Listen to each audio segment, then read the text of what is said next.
Tunasema tunatambua watumishi wa umma wanafanya kazi nzuri, na hata nchi hii kupiga hatua hii ya maendeleo ni kwa sababu ya ufanyakazi mzuri wa watumishi wa umma.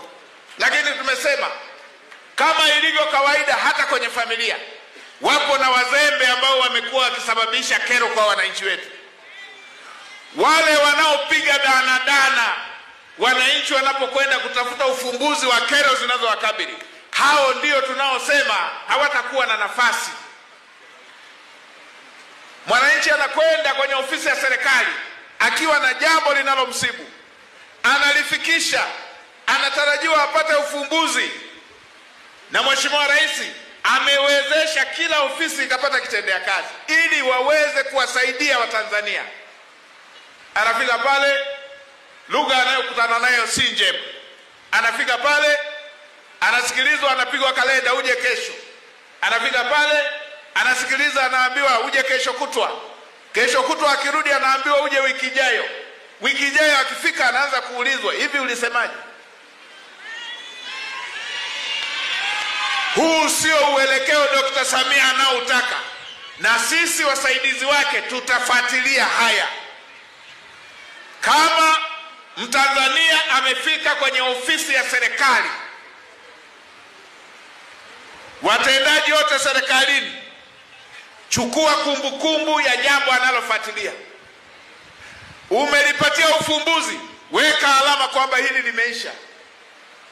Limekuzidi kimo, wewe mwenyewe lifikishe kwenye ngazi inayotakiwa. Hiyo ndio maana halisi ya kusogeza huduma karibu na mwananchi. Kama tutakuwa tunapokea hoja, tunasikiliza na kupuuza, tunamwacha mwananchi mwenyewe ahangaike mpaka aende makao makuu. Nini maana ya kusema tumesogeza huduma kwa mwananchi? Kama mwananchi anaendelea kufata jambo lake Dodoma, nini maana ya kuwa na serikali pale alipo?